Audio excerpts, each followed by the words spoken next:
नमस्कार दोस्तों, जो हम आपके लिए कॉन्सेप्ट सीरीज चला रहे हैं उसमें आज एक नया अध्याय लेकर आए हैं। इस अध्याय में हम लोग पढ़ने वाले हैं इलेक्ट्रिकल वायरिंग के बारे में। जो सिलेबस दिया है ना बाबू, उसमें क्या दिया है, एक ही अध्याय में वो लिख दिया है electrical wiring and electrical earthing. मतलब वायरिंग एंड अर्थिंग एक ही अध्याय में दिया है, हम अलग अलग वीडियो में हम पढ़ा देंगे। तो आज का जो वीडियो लाए हैं इलेक्ट्रिकल वायरिंग के लिए लेकर आए हैं। इलेक्ट्रिकल वायरिंग, इसके जस्ट बाद अगला जो वीडियो हम ला देंगे इलेक्ट्रिकल अर्थिंग पर ला देंगे। तो चलिए इलेक्ट्रिकल वायरिंग को पढ़ते हैं। देखिए इलेक्ट्रिकल वायरिंग किसे कहते हैं, इलेक्ट्रिकल वायरिंग किसे कहते हैं, तो कहेंगे कि जब जब किसी इलेक्ट्रिकल इक्विपमेंट स्विच, पंखे, बल्ब इत्यादि को भारतीय रूल अनुसार लगाए जाएं तो इसको इलेक्ट्रिकल वायरिंग कहते हैं। माने भारतीय रूल अनुसार पंखा, बल्ब, होल्डर, स्विच इत्यादि को लगाए जाने की प्रक्रिया इलेक्ट्रिकल वायरिंग कहलाती है। जो घरों में पंखा लगा रहता है, घरों में बल्ब लगा रहता है, बोर्ड लगा रहता है, इन सबका एक रूल है कि भाई पंखा कितना हाइट पर लगा होना चाहिए, बल्ब कितना हाइट पर लगा होना चाहिए, बोर्ड कितना हाइट पर। अगर घरों में प्रवेश करते हैं तो बोर्ड किस साइड लगा होता है, राइट साइड लगा होता है कि लेफ्ट साइड बोर्ड लगा होता है। एनर्जी मीटर घर के बाहर लगाई जानी चाहिए या घर के अंदर लगाई जानी चाहिए।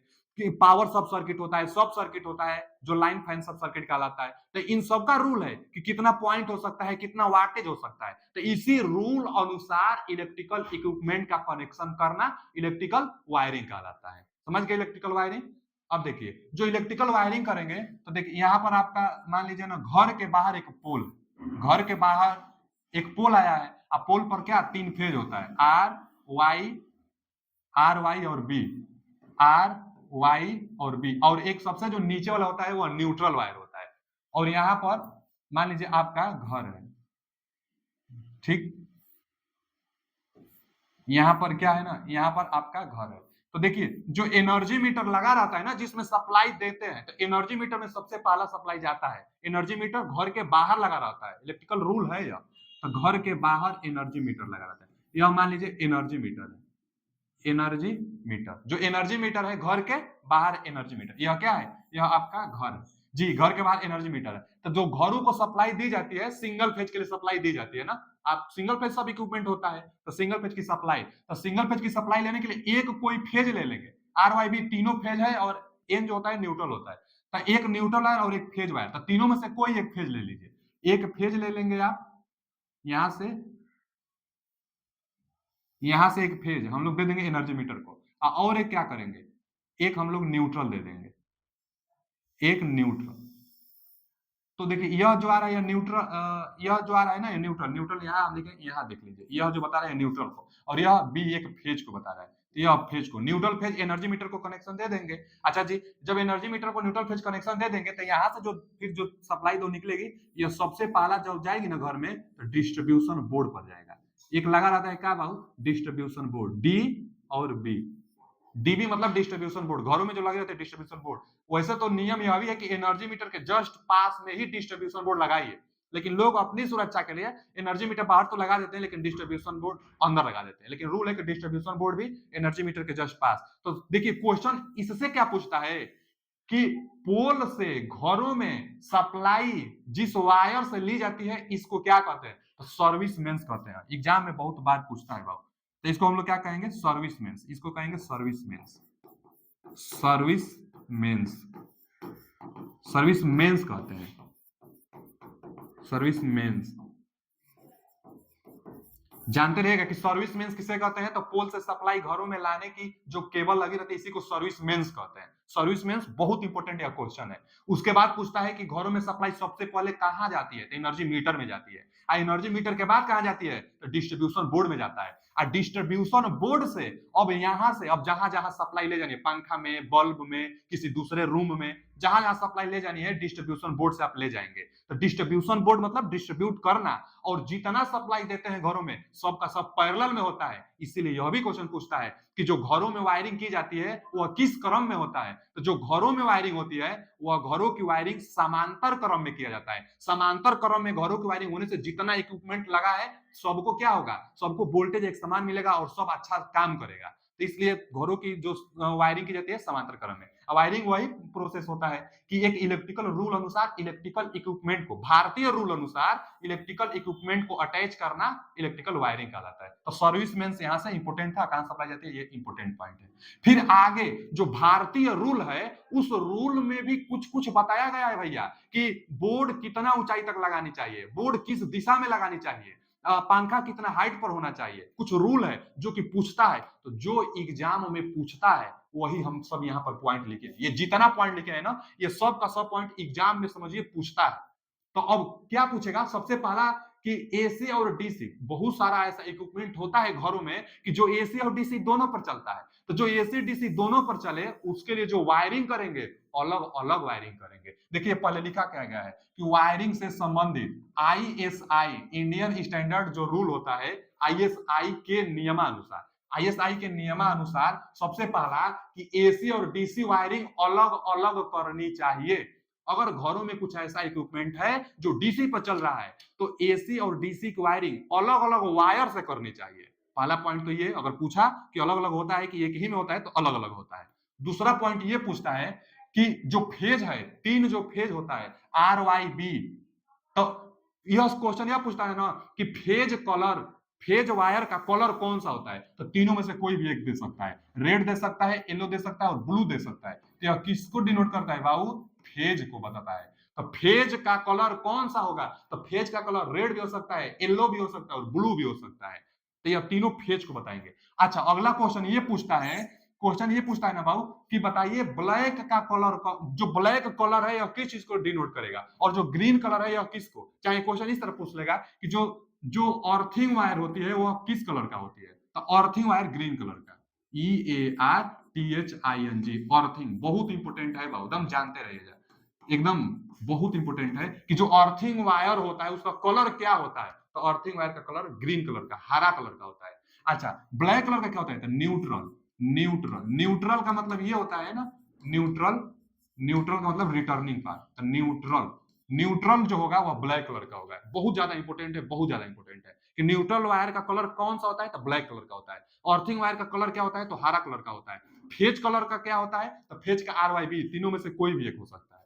अच्छा जी यहाँ से क्वेश्चन तो ये हम समझ गए, ग्रीन कलर अर्थिंग के लिए। आगे पूछता है सब सर्किट, अच्छा है सब सर्किट को हम लोग कहते हैं ना लाइट फैन सर्किट, जो कम वाटेज का हो, हल्का हल्का वाटेज का होता है, light, LIGHT, light, light fan सब सर्किट, हम कलर ले लेते हैं लाइट फैन सब सर्किट, ठीक। तो देखिए जो लाइट फैन सब सर्किट होगा ना बाबू, लिख देते हैं यहाँ पे लाइट, LIGHT, लाइट फैन, दोनों एक ही साथ लिखा जाता है, लाइट फैन सर्किट, यह किसको कहते हैं, तो सब सर्किट को ही कहते हैं। देखिए ना सब सर्किट देगा, और नहीं तो लाइट फैन सर्किट, लाइट क्या होता है, जो बल्ब बल्ब होता है ना लाइट, तो ये कम वाटेज का होता है, फैन भी 60 वाट का माना जाता है। तो फैन और लाइट, ये लाइट फैन सब, लाइट फैन सर्किट, नहीं तो सब सर्किट कहेगा।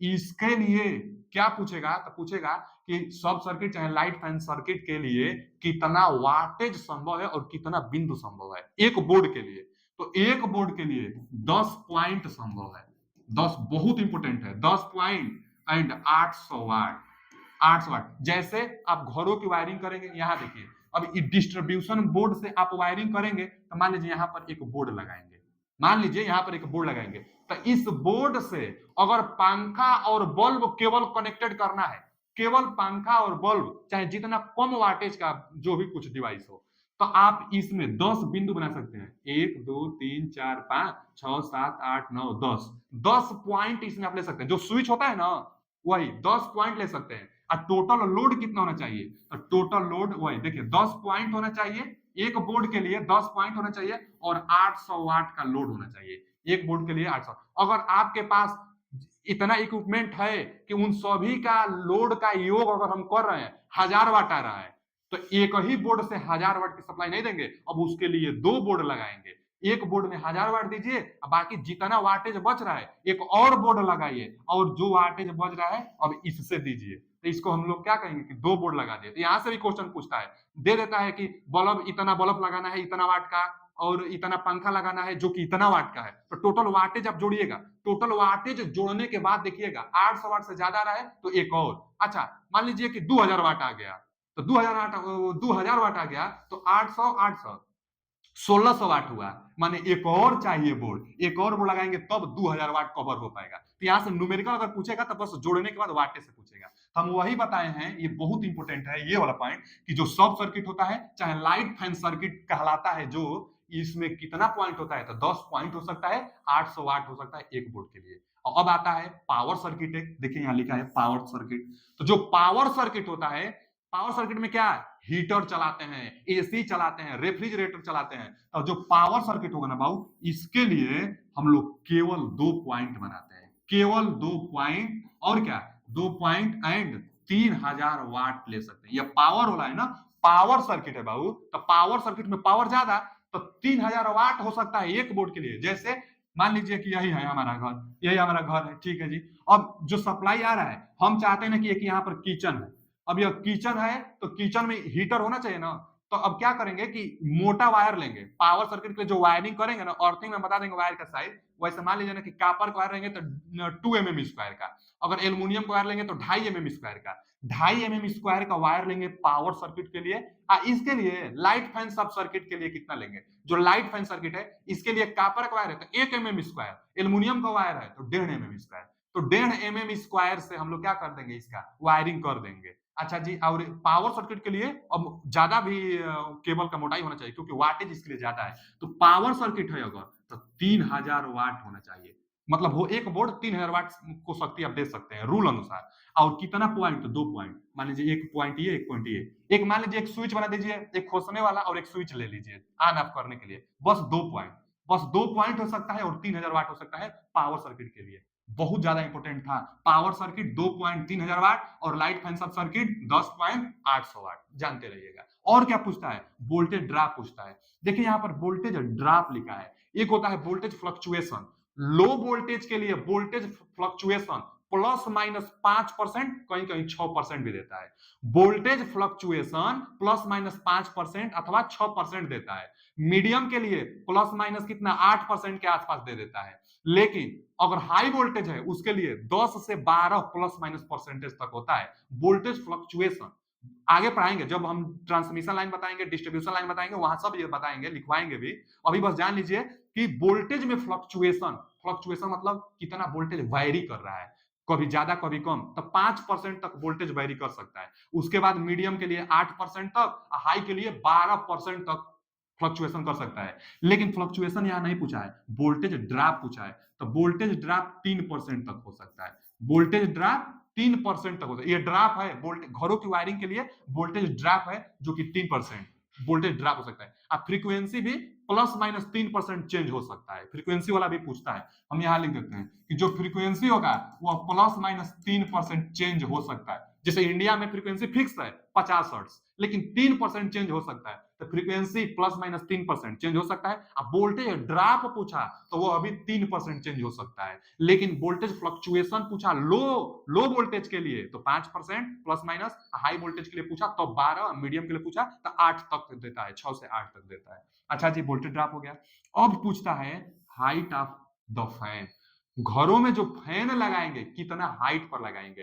तो क्वेश्चन पूछता है जो फैन का हाइट होगा ना बाबू, वह 2.5 मीटर, 9 फीट के आसपास, 9 फीट के आसपास 2.5 मीटर। अच्छा, कहीं कहीं ना अगर इतना दे दिया 2.75, तो घबराइएगा मत, 2.75 मीटर भी लगा दीजिएगा। कुछ कुछ जगहों पर 2.75 मीटर देखने को मिलता है, नहीं तो ज्यादातर जगहों पर 2.5 मीटर, यानी 2.5 मीटर की ऊंचाई पर पंखा लगाई जाती है। यह इलेक्ट्रिकल इंडियन का रूल बताता है। इंडियन का जो रूल है वह यह डिसाइड करता है कि भैया 2.5 मीटर से कम पंखा नहीं लगानी चाहिए, इतना हाइट पर होना चाहिए। अच्छा, तब हाइट ऑफ द लाइट तो आप बताइए, पंखा लगाएंगे तो पंखा से ऊपर कभी लाइट नहीं लगाया जाता है, नहीं तो पंखा चलेगी तो लाइट अच्छा नीचे नहीं आ पाएगा, इसलिए पंखा से नीचे हमेशा लाइट लगाया जाता है। तब पंखा यदि आप 2.5 मीटर पर लगा रहे हैं तो लाइट इससे थोड़ा कम 2.25 मीटर पर लगाइए। पंखा ही 2.5 मीटर पर है तो लाइट 2.25 मीटर पर, थोड़ा कम पंखा से नीचे ही लाइट लगाई जाती है। अच्छा, ये भी पूछता है। फिर आगे पूछता है कि हाइट ऑफ बोर्ड, बोर्ड की हाइट कितना, जो घरों में बोर्ड होता है ना उसका हाइट पूछता है। तो इसका हाइट ना नीचे ही होना चाहिए 1.5 मीटर। अच्छा, किस साइड में होता है, तो जैसे आप घर में प्रवेश करेंगे ना, तो राइट साइड में होता है 1.5 मीटर की ऊंचाई पर। जैसे आप घर में प्रवेश करेंगे तो राइट साइड में होगा और 1.5 मीटर की ऊंचाई पर। अगर पॉसिबल हो तब, अगर राइट साइड में पॉसिबल नहीं है तब लेफ्ट साइड में भी आप लगा सकते हैं। लेकिन हाइट कितना होना चाहिए? हाइट 1.5 मीटर होना चाहिए। तो हाइट 1.5 मीटर। बोर्ड का हाइट 1.5 मीटर, पंखा 2.25 मीटर, और मतलब पंखा 2.5 मीटर, और लाइट जो होनी चाहिए 2.25 मीटर होनी चाहिए। यह बोर्ड 1.5 मीटर। अब बोल रहा है कि जो 440 वोल्ट से ज्यादा अगर वोल्टेज है, 440 वोल्ट से, अच्छा 440 वोल्ट मिले कहां? सिंगल फेज के लिए जो यहां से आता है ना, सिंगल फेज की सप्लाई, तो घरों की सप्लाई कितना होती है? 230 वोल्ट। सिंगल फेज का आप सप्लाई लेंगे ना, एक फेज एक न्यूट्रल, तो मानक है कि 230 वोल्ट आता है सिंगल फेज से, 230 वोल्ट। लेकिन अगर डबल फेज चाहे ट्रिपल, तीनों फेज की सप्लाई आप ले रहे हैं, तो उसके लिए आता है 415 वोल्ट। यह मानक है, मानक निर्धारित की गई है कि भैया डबल फेज चाहे तीनों फेज आप ले लेंगे तो वहां मिलेगा आपको वोल्टेज 415 वोल्ट। केवल सिंगल फेज का सप्लाई लेते हैं तो वहां मिलता है आपको 230 वोल्ट। तो वही यहां देखिए, यहां है कि 440 वोल्ट से ज्यादा अगर वोल्टेज है, तब आपको अर्थिंग जो करेंगे, अर्थिंग, दो अर्थिंग करेंगे, तो टू अर्थिंग, EARTHING। आगे हम पढ़ाएंगे ना, आगे हम पढ़ाएंगे अर्थिंग के बारे में। इसमें हम वायरिंग से रिलेटेड बता रहे हैं। देखिए ना, ये सब वायरिंग से रिलेटेड है कि भैया 800 वाट और 10 पॉइंट लाइट फैन सब सर्किट के लिए, और पावर सर्किट के लिए 2 पॉइंट और 3000 वाट हो सकती है, कितना हाइट पर आप लगा सकते हैं। तो यह वायरिंग से रिलेटेड जानकारी है आपके लिए, जो कि एग्जाम में सीधा पूछता है। तो कितना अर्थिंग करेंगे? तो अर्थिंग करेंगे टू टू अर्थिंग। किसके लिए? यदि 440 वोल्ट से ज्यादा सप्लाई आप घर पर लिए हैं, चाहे 415 भी दे सकता है, 415 चाहे 440 वोल्ट से ज्यादा अगर वोल्टेज आ रहा है, तो वहां पर क्या करेंगे आप? दो अर्थिंग करेंगे डिवाइस के लिए। अब भवन, जो बड़ी बड़ी भवन होती है, अर्थिंग में बताएंगे कि 1.5 मीटर दूरी पर, भवन से 1.5 मीटर दूरी पर अर्थिंग की जाती है। वो अर्थिंग का पॉइंट है, अर्थिंग आगे बताएंगे। इतना से क्वेश्चन एकदम पक्का एकदम आने वाला है। एकदम तैयार करिए और अभी लिखिए, देखिए मत, अभी लिखिए आप। इतना जो भी है बहुत ज्यादा इंपॉर्टेंट है। यह ISI के नियमानुसार, जो कि कई बार एग्जाम में पूछता है। चलिए आगे चलते हैं। आगे लिखे है ना कि जो डिस्ट्रीब्यूशन बोर्ड है, घरों में जो डिस्ट्रीब्यूशन बोर्ड है, उससे उससे जो सप्लाई आप देते हैं, एक मानक निर्धारण किया गया है। जैसे आप जाएंगे जेई के पास, अपने घरों की जो बिजली पास कराने के लिए आप जाएंगे कि जेई साहब हमारा बिजली पास कराना है, तो एक फार्म देगा आपको भरने के लिए। उस फार्म में यही वह जानना चाहेगा कि कितना वाट के लिए आप बिजली पास करा रहे हैं। माने आप बताएंगे कि हमको 4 पंखा चलाना है, हमको 4 बल्ब चलाना है, तो टोटल 4 पंखा, 4 बल्ब, और आप बताएंगे कि हमको एक मोटर चलाना है, जो भी कुछ चलाना होता है। तो क्या होगा ना कि टोटल जितना आपको यूज करना है सब वो पेपर में भरेंगे, और जेई अपने हिसाब से वह जोड़ लेगा कि कितना वाटेज का आपको सप्लाई चाह रहा है, कितना लोड आप डिमांड कर रहे हैं, उसके अनुसार वह आपका बिल भी लिया जाएगा, उसके अनुसार वह पास करेगा। तो कुछ फिक्स किया गया है। क्या फिक्स किया गया है कि अगर आप फ्लोरोसेंट लैंप की बात कर रहे हैं, फ्लोरोसेंट लैंप जो ट्यूबलाइट लैंप है, तो फ्लोरोसेंट लैंप की बात कर रहे हैं, तो उसके लिए जो मानक निर्धारित की गई है 40 वाट की गई है, कि माना जाता है कि एक फ्लोरोसेंट लैंप 40 वाट का होता है। अच्छा, अब कितना आपके अंदर ट्यूबलाइट जलानी है, अब उसके हिसाब से जेई अपना जोड़ लेगा। फिर आगे इनकैंडिसेंट लैंप, जो 10 रुपए वाला बल्ब है ना, वह कितना आप जलाना चाहेंगे घरों में? कह देगा कोई आदमी कि हमको भैया 10 रुपए वाला बल्ब 5 चलाना है, तो जेई अपना मिला लेगा कि 5 बल्ब का कितना टोटल वाट हो गया। तो एक बल्ब का इनकैंडिसेंट लैंप में कितना वाट माना जाता है? तो 60 वाट माना जाता है, कि जो एक बल्ब होगी वह 60 वाट लेगी। वैसे तो 100 वाट हम लोग कहते हैं कि जो बल्ब होता है 100 वाट का होता है, 10 रुपए वाला बल्ब 100 वाट का, लेकिन माना गया है कि चलिए 60 वाट का इनकैंडिसेंट लैंप होता है। फिर आगे जो फैन होगा, यह फैन भी 60 वाट का फिक्स किया गया है। आप बताएंगे कि हमको 2 पंखा चलाना है, तो एक पंखा 60 वाट के हिसाब से जोड़ा जाएगा। फिर आगे सॉकेट आउटलेट, हाँ एक बात और जानिए, जो सॉकेट बनाएंगे ना बाबू, यहां देखिए, यहां देखिए, जो यह लाइट फैन सर्किट होगा, कम लोड वाला जो होगा, लाइट और फैन लोड कम होता है, तो जो लाइट फैन चाहे सब सर्किट जो कम लोड वाला है, इसके लिए जो स्विच का इस्तेमाल आप करेंगे, वह 5 एम्पियर वाला स्विच का इस्तेमाल करेंगे। जो घरों में आप पंखा चालू करने के लिए जो स्विच टिपते हैं ना, वह स्विच 5 एम्पियर के लिए डिसाइड की जाती है। अच्छा, पावर सर्किट के लिए जो आप स्विच डिसाइड करते हैं, यह कितना एम्पियर के लिए होता है? तो यह 16 एम्पियर, कहीं कहीं 15 एम्पियर भी लिखता है, तो 15 से 16 एम्पियर का स्विच यह होता है। पावर सर्किट के लिए जो स्विच इस्तेमाल करेंगे, वो हैवी स्विच का इस्तेमाल करेंगे, क्योंकि पावर ज्यादा है तो करंट ज्यादा होगा ही। तो 16 एम्पियर का स्विच इसके लिए इस्तेमाल करेंगे, और जो लाइट फैन सर्किट है इसके लिए 5 एम्पियर का स्विच इस्तेमाल करते हैं। तो यहाँ पर वही लिखा गया है कि सॉकेट आउटलेट, वो सॉकेट चाहे जो स्विच होता है, वो उसके लिए कितना वाटेज फिक्स की गई है, तो उसके लिए 60 वाट से लेकर 100 वाट तक डिसाइड किया जाता है। और पावर सर्किट के लिए जो आउटलेट आप इस्तेमाल करेंगे, स्विच इस्तेमाल करेंगे, इसके लिए 1000 वाट तक डिसाइड किया गया है। यह क्वेश्चन पूछता भी है। तो पावर सॉकेट जो होता है, पावर सॉकेट के लिए जो स्विच इस्तेमाल किया जाता है पावर सॉकेट के लिए, वो 1000 वाट डिसाइड की जाती है। और जो लाइट फैन सब सर्किट होगी उसके लिए 60 से 100 वाट डिसाइड की जाती है। अब फैन के लिए 60 वाट, इनकैंडेसेंट के लिए 60 वाट, फ्लोरोसेंट लैंप के लिए 40 वाट। यहाँ से क्वेश्चन यह पूछ लेता है। तो अब इसी से अब जितना आप चलाएंगे उससे लोड डिसाइड कर कर आपको बिजली सप्लाई देगा। अच्छा, मोटर वोटर के लिए जो रेटिंग दी जाती है, कितना एचपी का मोटर चलाएंगे, तो उसके लिए वाटेज भी फिक्स है। उसके लिए वाटेज फिक्स है, जितना वाटेज आप चलाएंगे वो अभी जोड़ लिया जाएगा। बाकी यही घरेलू उपकरण में यह ज्यादा उपयोग किया जाता है, तो वाटेज जोड़ के और वो जेई कितना वाट आपका लोड हो रहा है उसके अनुसार बिजली सप्लाई आपको देगा। अब एक आगे आता है एसडब्ल्यूजी। एसडब्ल्यूजी का पहले तो फुल फॉर्म पूछता है, तो इसका जो फुल फॉर्म होता है ना, standard wire gauge, standard wire gauge, standard wire gauge, इसका फुल फॉर्म होता है स्टैंडर्ड वायर गेज होता है एसडब्ल्यूजी का। एक होता है अमेरिकन वायर गेज, उसका हम लोग प्रयोग नहीं करते हैं। स्टैंडर्ड वायर गेज जो ब्रिटिश वाला है यही उपयोग किया जाता है, अमेरिकन वायर गेज का उपयोग नहीं किया जाता है। अच्छा, एसडब्ल्यूजी होता क्या है, तो वायर का व्यास मेजर करता है। वायर का टोटल कितना व्यास है, वो भी कंडक्टर का, इंसुलेशन का नहीं, इंसुलेशन का नहीं। जो वायर होगी ना कंडक्टर के अंदर, जो माने जो भी कोई वायर है तो ऊपर इंसुलेशन होता है और उसके अंदर मेन कंडक्टर होता है, तो कंडक्टर का व्यास यह मेजर करेगा। आप उसको छीन लीजिए और उसके बाद कैसे मेजर करेंगे इसमें, तो जैसे मान लीजिए ना कि कोई वायर है, यहां से इसको अंदर लगाइए आप। अब मान लीजिए कि पहले तो इंसुलेशन हटा लीजिए, जो कंडक्टर है उसको इसमें लगाइए, आसानी से लग जा रहा है तो और कम पर आइए, जहां लगभग में एकदम आराम से जाएगी, न तो ढेर ढीला हो और न ही ढेर मतलब टाइट हो। ज्यादा टाइट होगी, यहां जाएंगे ज्यादा टाइट होगी तो और आगे जाइए, जहां ढीला है और जहां एकदम ज्यादा ढीला है तो और पीछे आइए। कहीं एक जगह जरूर मिलेगा आपको कि क्या होगा ना कि एकदम आराम से जाएगा, ना तो ढेर ढीला रहेगा ना ही ढेर टाइट रहेगा। तो मान लेंगे कि उस वायर का जो व्यास होगा वही होगा। अब रीडिंग इस पर लिखा रहता है, पढ़ लेंगे। देखिए ना, यहाँ सबका रीडिंग दिया है कि कितना एमएम का सब हो पाएगा, लेकिन इसकी साइज पूछ लेता है कि एसडब्ल्यूजी की साइज कहां से कहां तक होता है। तो जो सबसे बड़ा वाला साइज होता है वह 0 होता है, 1 2 इसी तरह डॉट डॉट टोटल 36 तक होता है। तो 0 से 36 यहां लिख दे रहे हैं, इसकी रीडिंग 0 से 36 होता है। पूछता है क्वेश्चन, एसडब्ल्यूजी की रीडिंग कहां से कहां तक होता है, तो 0 नंबर से लेकर 36 नंबर तक होता है। अब कितना नंबर वाला में आपका वायर आसानी से फिट बैठ जा रहा है उस पर एमएम लिखा रहता है और एसडब्ल्यूजी भी लिखा रहता है।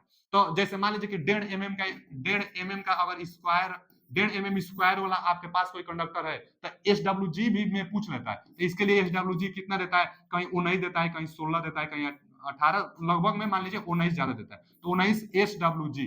तो 19 एसडब्ल्यूजी मतलब स्टैंडर्ड वायर गेज। तो जो 19 स्टैंडर्ड वायर गेज है यह 1.1 स्क्वायर के लिए यह यूज हो रहा है। तो बस वही कहना है कि 0 वाला पूछा था इसका रीडिंग कहां होता है, तो 0 से 36 तक रीडिंग होता है। और वायर कैसे मेजर करेंगे, तो इसमें एमएम या मेजर कर देता है। एसडब्ल्यूजी में भी पूछ लेता है। तो एसडब्ल्यूजी वायर की जो कंडक्टर होगा, कंडक्टर का व्यास मेजर करता है एसडब्ल्यूजी, स्टैंडर्ड वायर गेज। अच्छा जी, आगे अर्थिंग वायर में भी हम ज्यादातर इसको बताएंगे। फिर आगे मेथड ऑफ वायरिंग, वायरिंग पढ़ रहे हैं ना हम लोग, तो वायरिंग के तरीके, वायरिंग का जो तरीका होगा वह सिर्फ 2 तरीका होता है। एक तो लूपिंग मेथड होता है जो कि उत्तम है, सर्वाधिक प्रयोग की जाने वाली है, और एक है joint box and T system. Joint box and T system, तो देखिए ना, ज्वाइंट बॉक्स कहिए अथवा टी सिस्टम कहिए एक ही है। और टी सिस्टम में क्या होगा, टी सिस्टम का मतलब समझिए पहले, 2 वायर रहेगा, एक फेज और एक न्यूट्रल, यह फेज है और एक न्यूट्रल है, 2 वायर है। टी सिस्टम में जो ज्यादातर साधारण हम लोग छोटे थे तो कैसे घर में अपना बल्ब जलाते थे, 2 वायर हम लोग लाएंगे और एक न्यूट्रल ले लेंगे और एक हम लोग क्या करेंगे, एक फेज ले लेंगे और उसके बाद बल्ब में हम लोग सप्लाई दे देंगे। जो बल्ब है बल्ब को सप्लाई दे देंगे, बल्ब को हम लोग सप्लाई दे देंगे तो बल्ब जलने लगता है। तो 2 सप्लाई, तो यह टी मेथड है। देखिए ना, सिंपल एक जा रही है और यहाँ से हम लगा दिए टी, और भी कहीं लगाना है तो इसी को आगे बढ़ाकर और यहाँ से हम लोग क्या कर देते थे, एक फेज ले लेते और एक न्यूट्रल ले लेते थे और उसके बाद हम लोग सप्लाई देकर अपना यूज करते थे। और चाहिए तो और ले लीजिए। यही टी मेथड है कि सीधा भैया 2 पैरेलल तार बिछाइए और उससे आप कनेक्शन ले लीजिए। एक लूप इन मेथड है, तो लूप इन मेथड में ये प्रोसेस होता था, लूपिंग मेथड में ये प्रोसेस होता था कि जैसे यहां से यह जो फेज आ रहा है और यहां पर आपको बल्ब जलाना है, ठीक, यहां पर आपको क्या करना है, यहां पर आपको बल्ब जलाना है। तो क्या करिए ना कि यहाँ से न्यूट्रल भी लाइए और फेज भी लाइए, उसके बाद फिर अब यहाँ से फेज को आगे ले जाइए, न्यूट्रल यहाँ से फिर आगे ले जाइए, आगे फिर बल्ब जलाना है तो फिर फेज भी लाइए फिर न्यूट्रल भी लाइए, माने दोनों को साथ साथ लाइए। यह लूप इन मेथड का लाएगा। लूप इन मेथड में वायर ज्यादा लगता है, इसमें ज्वाइंट बॉक्स नहीं, यहाँ तो यहाँ ज्वाइंट बॉक्स होता है। ज्वाइंट बॉक्स होता है कि कनेक्शन करने के लिए आसानी होगी, तो यहाँ पर ज्वाइंट एक बॉक्स होगा ज्वाइंट करने के लिए, ज्वाइंट बॉक्स होता है ज्वाइंट करने के लिए। जबकि इसमें ज्वाइंट बॉक्स नहीं लगता, सीधा वायरों को लाइए, कनेक्ट हो गया तो यहाँ से फिर वायर आगे बढ़ाइए, फिर कनेक्ट करिए, वहां से फिर वायर आगे बढ़ाइए। तो लूप इन मेथड जैसे देखिए ना इन दोनों को, यहाँ देखिए ये टी मेथड में क्या है कि यह दो वायर है और यहाँ पर देखिए ज्वाइंट बॉक्स है, एक यहाँ पर ज्वाइंट बॉक्स है, तो यहाँ से फेज जो जा रहे हैं ना, तो यहाँ से सप्लाई एक बल्ब स्विच के लिए पहले लिया गया है, यहाँ पर एक बल्ब है तो स्विच से फेज वायर लेते हुए अब बल्ब में एक न्यूट्रल से लगा दिए, तो ज्वाइंट बॉक्स का प्रयोग करके और वहां से सप्लाई हम सीधा स्विच और बल्ब को कनेक्ट कर दिए। फिर आगे आगे फिर वही वायर है लेकिन यहाँ पर फिर एक ज्वाइंट बॉक्स लगाए हैं, यहाँ से फेज ले लिए हैं स्विच में और स्विच से बल्ब को, और यहाँ से भी न्यूट्रल वाला हम ले लिए हैं बल्ब के लिए, बल्ब फिर जलेगा। तो यह टी मेथड है कि एक वायर पैरेलली में मतलब फेज न्यूट्रल वायर होता है और उसी से कनेक्टेड आप करते जाइए, तो यह टी ज्वाइंट चाहे जंक्शन बॉक्स, इसमें जंक्शन बॉक्स का क्या होता है प्रयोग होता है, इसलिए जंक्शन बॉक्स नहीं तो टी ज्वाइंट चाहे टी सिस्टम भी इसी को हम लोग कहते हैं। इसमें क्या होता है कि वायर की थोड़ी बचत होती है, यह अच्छा नहीं होता है, इतना जोड़े हो जाता है कि उतना अच्छा यह नहीं होता, यह विश्वसनीय ज्यादा नहीं होता है, टेम्पोररी क्या होता है कि मेथड होता है वायरिंग का। जबकि जो लिपिन है यह थोड़ा विश्वसनीय अच्छा होता है, ज्यादातर प्रयोग यही किया जाता है। पूछता भी है कि यूनिवर्सली एडॉप्ट वायरिंग मेथड कौन सा है, तो हम लोग कहेंगे universally adopt wiring method lupin system होता है। यह क्वेश्चन पूछा हुआ है, जैसे हिंदी में इसको कहते हैं सार्वभौमिक, सार्वभौमिक मतलब ज्यादातर प्रयोग की जाने वाली वायरिंग लूपिन सिस्टम होता है। इसमें अब क्या होता है, इसमें कोई जंक्शन बॉक्स नहीं होता है, इसमें जो जंक्शन बॉक्स है इसमें जंक्शन बॉक्स नहीं होता है। अच्छा तो जंक्शन बॉक्स नहीं होगा तो कास्ट थोड़ा कम हो गया, इसमें जंक्शन बॉक्स होने से कास्ट थोड़ा ज्यादा होता है, हाँ लेकिन इसमें वायर ज्यादा लगता है। कैसे वायर ज्यादा लगेगा, तो यहां से देखिए जो स्विच है और ये बल्ब है, तो बल्ब में यहाँ से जो न्यूट्रल का जा रहा है वो दोनों, पहले न्यूट्रल जो जा रहा है यहाँ से आएगा फिर जाएगा और फिर आगे जा रहा है, अगला बल्ब में भी आएगा फिर जाएगा।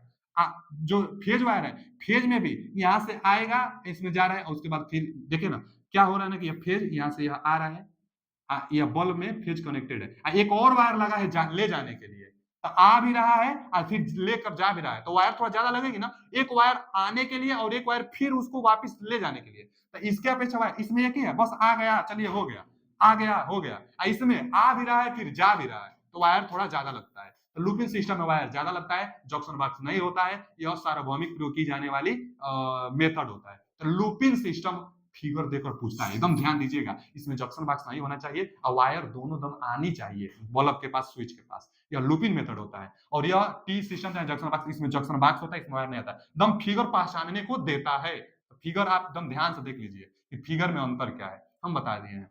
अब यह तो था मेथड ऑफ वायर है ना, अब टाइप्स ऑफ वायर पढ़ लीजिए, यह वायरिंग के मेथड थे तरीके थे, लेकिन वायरिंग के प्रकार होता है, जो घरों में वायरिंग करेंगे तो वायरिंग का प्रकार, जैसे वायरिंग का प्रकार कौन कौन होगा, तो वायरिंग का प्रकार में एक क्लिट वायर होता है, फिर वुडन केपिंग केसिंग होता है, वुडन मतलब लकड़ी होता है, फिर टी सीटीएस होता है, चाहे टीआरएस चाहे पीवीसी सीटेड कहते हैं, फिर एक लेड सीटेड अथवा मेटल सीटेड होता है, फिर केसिंग केपिंग होता है, फिर एक कंड्यूट होता है जिसका टू टाइप्स होता है, एक सरफेस कंड्यूट वायरिंग और एक कंसील्ड कंड्यूट वायरिंग। तो यह वायरिंग के प्रकार है, टाइप्स ऑफ वायरिंग, इससे भी क्वेश्चन सबसे ज्यादा पूछता है वायरिंग अध्याय में, और वायरिंग अध्याय का यह लास्ट टॉपिक है, लास्ट टॉपिक यही है।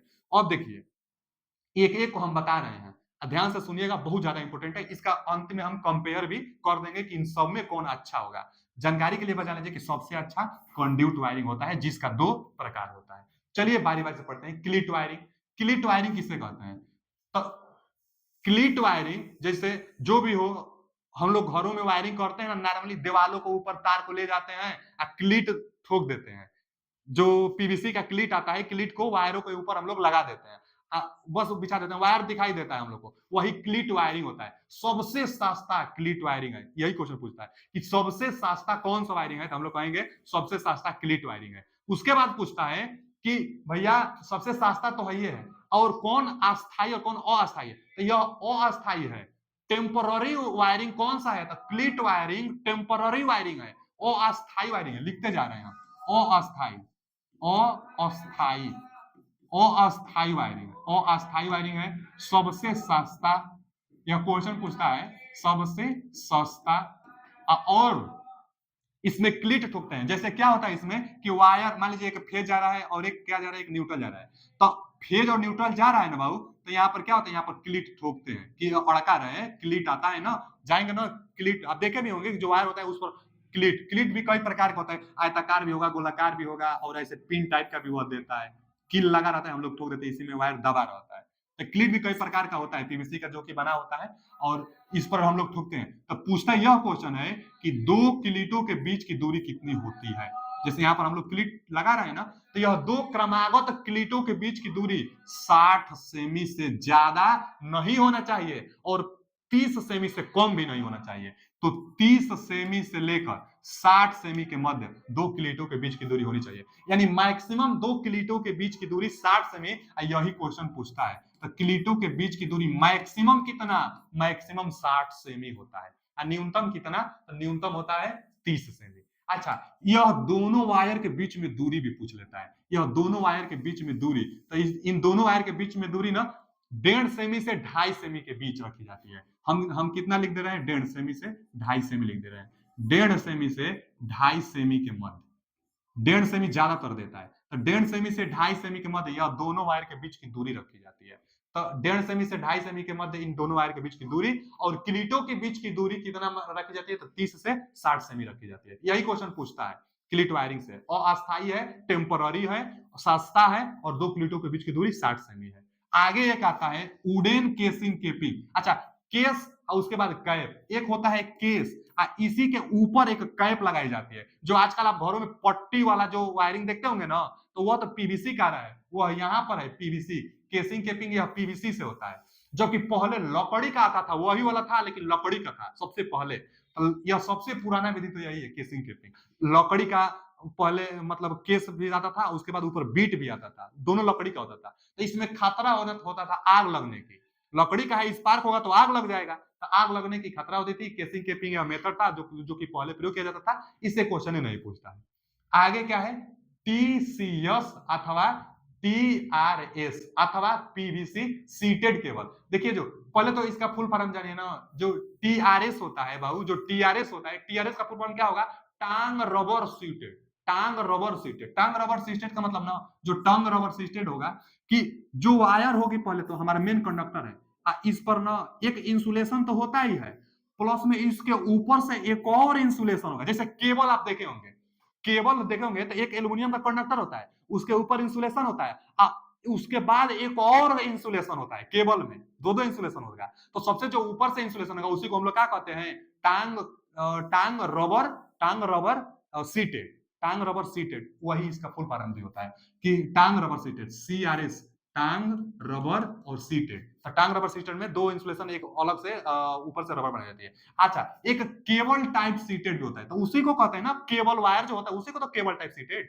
हम अभी बताएं, जो केबल वायर होता है उसमें एक एल्युमिनियम का होगा, उसके बाद एक इंसुलेशन होगा, एक और इंसुलेशन होता है, इसके ऊपर से एक और इंसुलेशन, इसलिए cable type seated. Cable type seated कहिए केबल वायर के लिए, केबल टाइप सीटेड। अच्छा, टांग रबर सीटेड कहिए इसी को, एक और ऊपर से दो दो इंसुलेशन होगा, टांग रबर सीटेड। अच्छा, पीवीसी, प्लास्टिक का भी अब तो होता है, तो वही पीवीसी सीटेड वायरिंग। तो अब यह क्या है, इसका भी प्रयोग पहले किया जाता था, बस यही है कि इसका उपयोग पहले लकड़ी का एक बीट लगाएंगे और उसके बाद इसको ऊपर लगाएंगे, इस पर भी क्लिट हम लोग लगाएंगे, यहाँ पर भी हम लोग क्या करेंगे, यहाँ पर भी क्लिट लगाएंगे, और दो क्लिटों के बीच की दूरी, इसमें कभी कभी 75 सेमी दे देता है, नहीं तो मैक्सिमम 60 सेमी अगर ऑप्शन में रहेगा तो 60 सेमी लगाएंगे, 60 सेमी नहीं होता है और 75 सेमी है तो 75 सेमी लगा देंगे।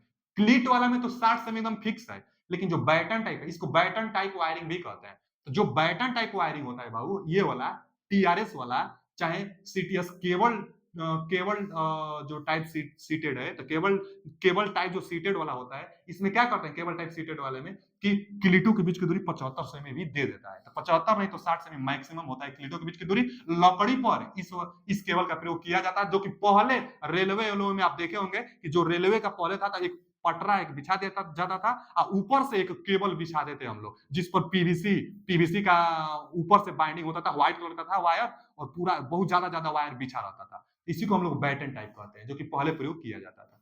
फिर आगे है लेड सीटेड अथवा मेटल सीटेड। तो अब इसी का विकसित रूप ना, जो ऊपर से इंसुलेशन किया जा रहा है, एक तो कोर है, कोर के ऊपर भी इंसुलेशन है, और उसके ऊपर और जो केबल था, केबल टाइप इंसुलेटेड, चाहे टांग रबर टाइप जो इंसुलेटेड था, उसके जगह पर मेटल का इंसुलेशन कर दिया गया। उसके जगह पर किसका इंसुलेशन किया गया? मेटल का। यह कोर है, कोर के ऊपर एक इंसुलेशन है, और उसके बाद एक और इंसुलेशन जो कि मेटल का होगा, मेटल का। तो जो मेटल का एक इंसुलेशन करेंगे, इसीलिए इसका नाम है मेटल सीटेड इंसुलेशन। अब इसका प्रयोग वहीं किया जाता है जहां नमी का खतरा होता है। नमी से बचने के लिए लेड सीटेड का प्रयोग किया जाता है। और लेड सीटेड में कितना लेड का प्रयोग होता है? तो जो लेड होगा ना बच्चा, 95% होगा, अब 5% एल्यूमिनियम हो जाएगा।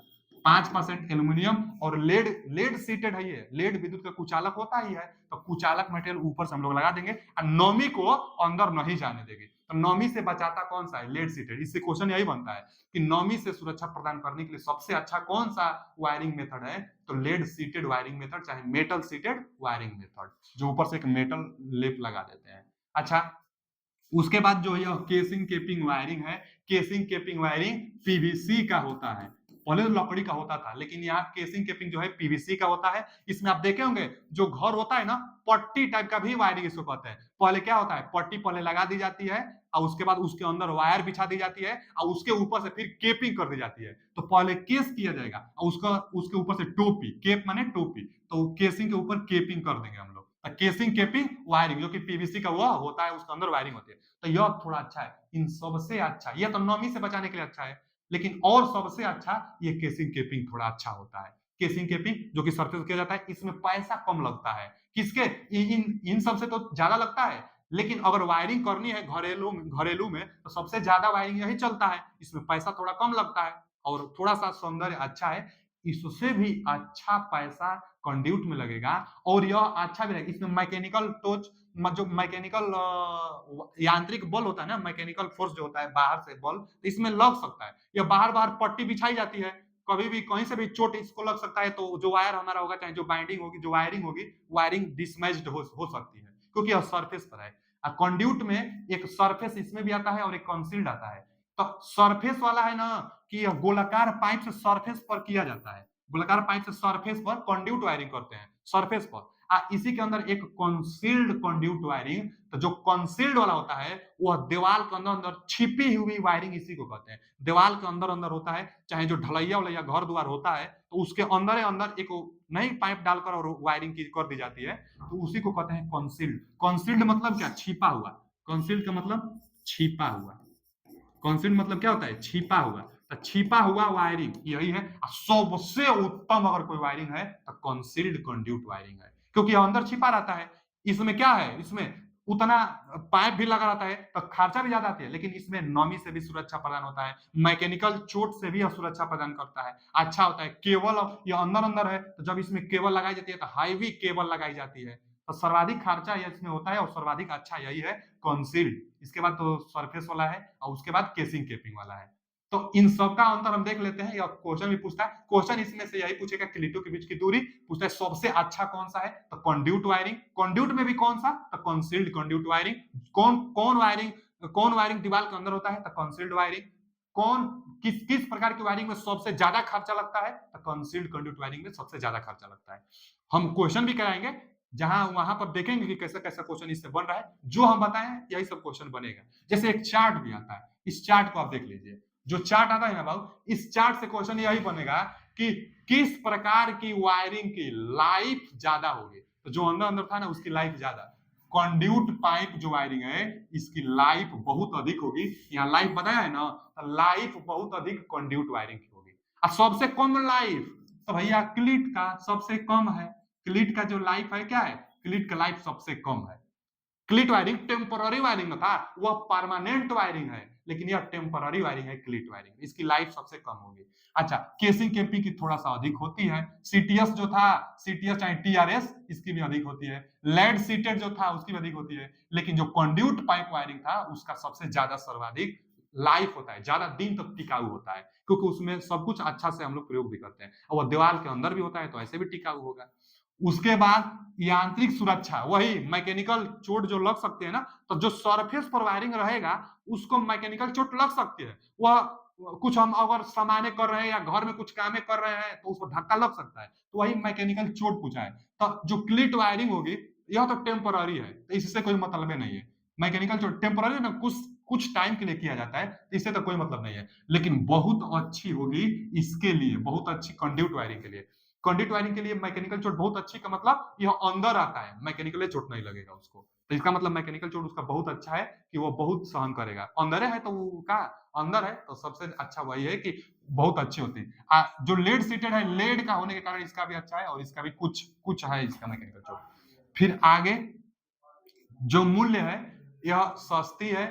जो क्लिट वायरिंग है, क्लिट वायरिंग सस्ती है, क्लिट वायरिंग सस्ती है। सबसे बहुत महंगी वही कंड्यूट वायरिंग, बहुत महंगी वायरिंग है।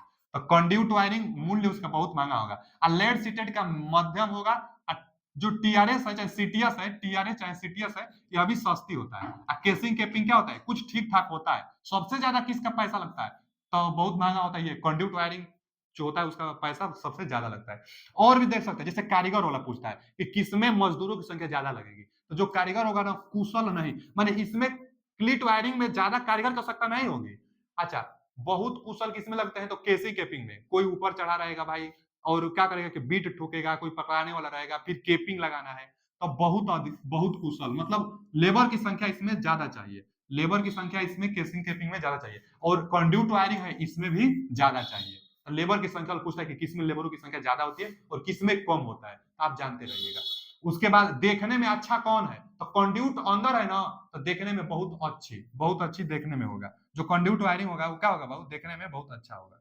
ठीक है, कंड्यूट वायरिंग होगा जो देखने में बहुत अच्छा होगा। और उसके बाद आगे अगर देखा जाए, आगे और अगर देखा जाए तो इसमें क्या उपयोग के लिए देखिए कौन ज्यादा उपयोग होता है। देखिए देखिए यहाँ उपयोग, तो अस्थायी वायरिंग के लिए, अस्थायी वायरिंग के लिए क्लिट वायरिंग, और फैक्ट्रियों इत्यादि में यह वायरिंग अच्छी होती है। फैक्ट्री उक्ट्री में अच्छी होती है क्योंकि यह परमानेंट है, यह अस्थायी, लेकिन वह अस्थायी वायरिंग है। तो यह चार्ट आप देख लीजिएगा, यहाँ से क्वेश्चन बहुत ज्यादा बनता है और बहुत ज्यादा पूछता है। तो यह वायरिंग से इतना ही टॉपिक था जो कि एग्जाम में एकदम सीधा क्वेश्चन बनेगा। इसका हम क्वेश्चन भी करा देंगे, कल हम अर्थिंग पढ़ा लेते हैं। अर्थिंग और वायरिंग दोनों का एक ही में क्वेश्चन हम ला देंगे। तो कल हम अर्थिंग पढ़ाएंगे। वीडियो कैसा लगा कमेंट करिए। थैंक यू, धन्यवाद। इसका पीडीएफ पाने के लिए ना मौया टेक्निकल 25 टेलीग्राम में आप ज्वाइन हो सकते हैं। वीडियो के डिस्क्रिप्शन में हम लिंक लगवा दे रहे हैं। थैंक यू, धन्यवाद।